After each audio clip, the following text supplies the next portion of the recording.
Terima kasih pemirsa, Anda masih bersama kami dalam Berita TV-mu. Majelis Tabligh Pimpinan Wilayah Muhammadiyah Kalimantan Selatan menggelar kegiatan pengajian kesehatan Ramadan 1445 Hijriah yang dilaksanakan di Masjid Ar-Rahim, Jalan Sultan Adam, Kota Banjarmasin, Kalimantan Selatan.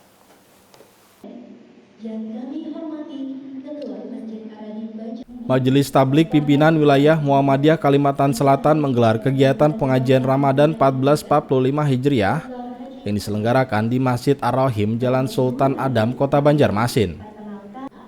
Kegiatan ini terselenggara atas kerjasama antara Masjid Ar-Rahim dengan Majelis Tabligh Pimpinan Wilayah Muhammadiyah Kalimantan Selatan, yang mana ini adalah pertemuan terakhir di bulan Ramadan 1445 Hijriah dengan mengangkat tema Ramadan dan Dimensi Kesehatan pada Ahad 7 April 2024. Dokter spesialis penyakit dalam dan konsultan giatri Meldi Muzada Elva mengapresiasi atas kegiatan ini dan menyampaikan bahwa banyak bukti-bukti yang menyatakan puasa sangat bermanfaat bagi kesehatan.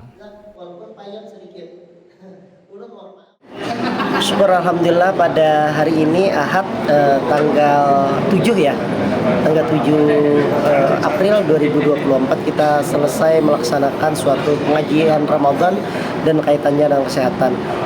Kami tentunya sangat menyambut baik kegiatan ini karena ya kita ketahui bersama bahwa banyak bukti-bukti yang menyatakan bahwa yang namanya puasa itu sangat bermanfaat bagi kesehatan. Tadi juga kami telah memaparkan bagaimana bukti-bukti yang dikemukakan secara ilmiah bahwa ternyata yang namanya kita berpuasa dan sesuai dengan seperti yang disampaikan bahwa sumu tasimu, bahwa berpuasalah maka sehatlah kamu, maka tentunya kita lihat bahwa yang namanya berpuasa ini banyak sekali manfaatnya.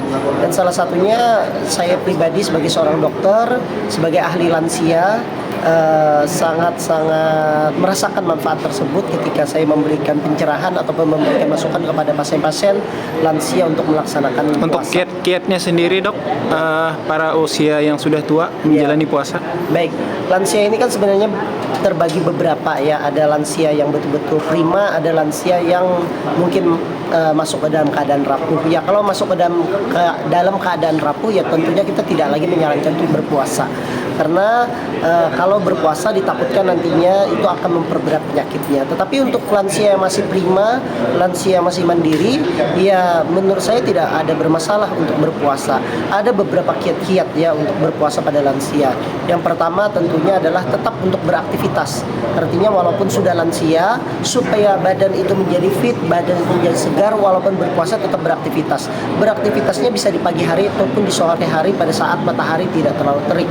Kemudian yang kedua adalah ketika melakukan aktivitas sendiri, usahakan bahwa tempatnya itu jangan terkena sinar matahari langsung, karena itu akan menyebabkan risiko dehidrasi ketika terkena sinar matahari, berkeringat, dan ini tentunya akan berbahaya pada lansia.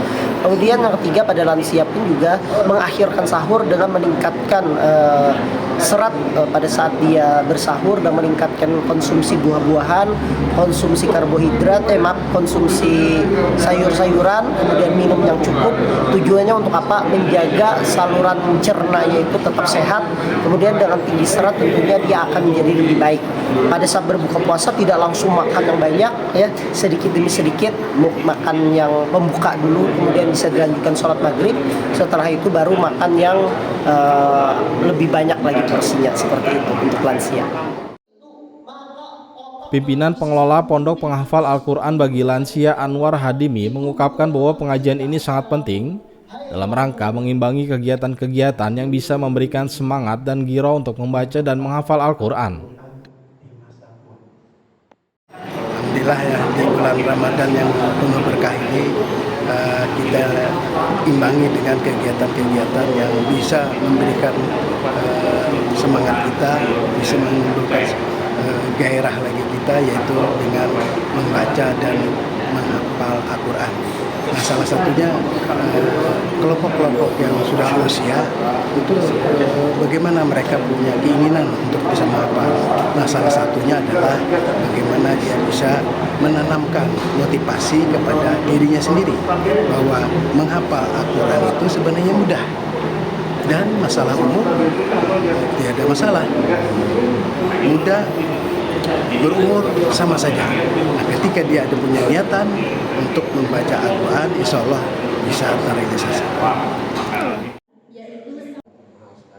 Ketua Majelis Tabligh Pimpinan Wilayah Muhammadiyah Kalimantan Selatan Abi Auda mengungkapkan bahwa agenda pengajian telah digelar dalam beberapa sesi yang juga diselingi dengan pemberian sembako paket Ramadan bagi yang membutuhkan.